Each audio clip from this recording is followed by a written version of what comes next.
So I wanted to start with what my definition is of confidence. So I believe confidence is unapologetically taking up the space that you want to take up without preventing others from taking up theirs. We're not talking about, I'm so confident by diminishing others. It's about just being comfortable in the space. So I was coaching a team recently, and one of them said to me, so my boss keeps telling me to speak up more in meetings. And I said, well, what do you want to do? And she said, well, I want to speak up when I want to speak up, when I've got something to say. I don't want to feel that I have to say something in every meeting. So I said, well, do that. Because actually deciding that this is the meeting where I don't want to say anything, that I'm actually going to listen, that is confidently taking up your space. The problem comes is when you have an idea that you want to share, but you don't quite dare speak up. That's when there's an issue. But don't let someone say to you that you only have value when you're speaking. So I want you to think about where you sit on this line. So at the extreme right-hand side of the line, you have someone who is 100% internally referenced. That means that they take all of their reference points about who they are and how successful they are, if you like, and how well they've done internally. They just have it from themselves, no feedback allowed. And the person at the far end of the other side of that line is 100% externally referenced. They take all their feedback on who they are, how they've done, how successful they are from the people around them.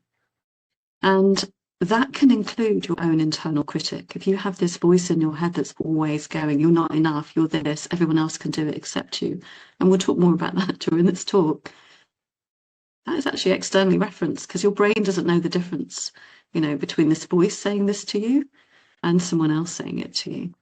So when you beat yourself up, your brain doesn't know that that isn't you. It thinks that's what others are saying. So have a think about where you sit on that line for just a moment.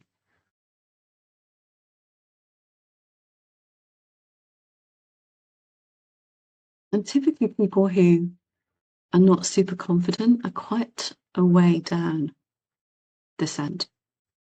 And there's an issue, isn't there? Because while there are positives about an internally referenced person, I mean, they're very resilient. And if I explain a little bit more about an internally referenced person, imagine they were doing a presentation. And at the end of it, you said to them, how did that go? And they'd say, yeah, it was great. And you'd say, how do you know? And they'd say, I just know. And if you said that to an externally referenced person, how was that presentation? They'd say, yeah, it's great. And you'd say, how do you know? And they'd say, well, because people were smiling, people were giving me feedback. I got lots of questions in the chat, but it would all be about what other people had told them. There'd be nothing about what they themselves thought or felt. And the trouble with that is that there's a fragility of ego. You can have 99 people saying to you that was a great presentation and one person saying it was great. Maybe just speak up a little bit more next time, almost as a throwaway comment. And you'll say to that person, how did it go? And they'll say, well, it's okay. Apparently I just need to speak up more. That is the thing that they could focus on the most. And that is the danger. Your ego is resting really in the hands of others. But on this side of internal reference, if you're 100% internally referenced, you have a zero capacity for growth. There's a wall. You're not taking on board any feedback. So resilient, yes, but you're not growing, you're not developing. Externally referenced, really open to growing, however, you're giving your power away. I hope this is resonating. So there was a boy who found a jewel. And he took it to his dad. He said, Daddy, look, I found this jewel.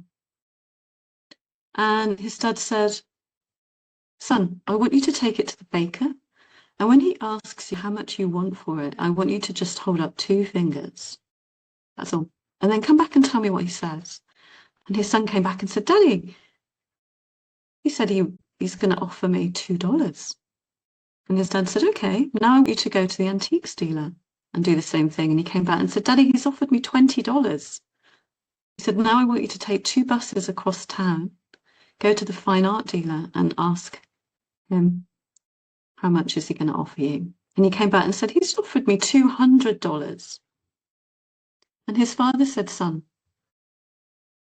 don't ever let someone else tell you what you're worth, because they will only ever judge you from their own perspective.